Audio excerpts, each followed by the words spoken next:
23 तारीख को। 23 तारीख का दिन अद्भुत दिवस है।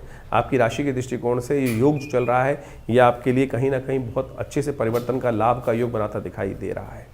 और इसको यदि आपने समझ लिया तो चीज़ें आपके फेवर में बहुत बढ़िया से आने के योग बनते दिखाई देंगे। शनि इन दिनों आपकी राशि में, जैसा हमने कहा कि थोड़ा विघ्न उपस्थित करने का दे रहा है, आपकी राशि में ऐसा अवरोध उत्पन्न कर रहा है कि उस अवरोध को समाप्त करने का ये ग्रह योग का दिन है।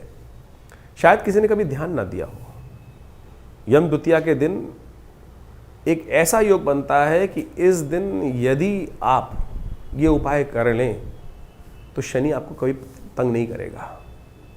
शास्त्र के दृष्टिकोण से ये उपाय हम आपके समक्ष रख रहे हैं, ये आपको जान लेना चाहिए। इस दिन अवश्य विशेष तौर पर यमराज जी का पूजन करना चाहिए, यमराज और चित्रगुप्त जी का तर्पण भी करना चाहिए।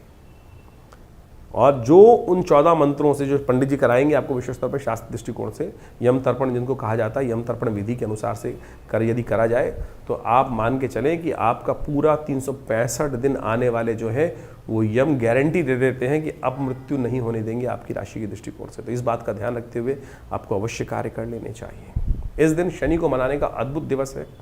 आपकी राशि के दृष्टिकोण से इस वक्त शनि भयावह स्थिति में चल रहे हैं, जो आपके हर मामले में आपको फल नहीं आने दे रहे हैं, फ्रस्ट्रेशन दे रहे हैं आपकी राशि के दृष्टिकोण से। कार्तिक जो शुक्ल पक्ष की द्वितीया है ये यम द्वितीया है।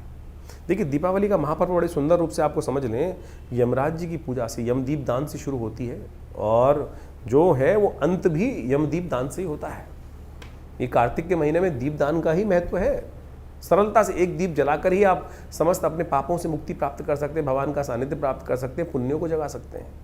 ये यमदीप दान जो यम द्वितीया है, जिसको भाई दूज बोला जाता है, इसके पीछे भी अद्भुत कथा है। यमराज जी और यमुना जी आपस में भाई बहन हैं, सूर्य पुत्र पुत्री हैं दोनों के दोनों। और कहा जाता है कि यमुना जी हमेशा यमराज जी से कहती थी कि हमारे यहाँ कभी भोजन करें आके। धर्मराज हमेशा व्यस्त रहते थे, टाइम नहीं मिलता था।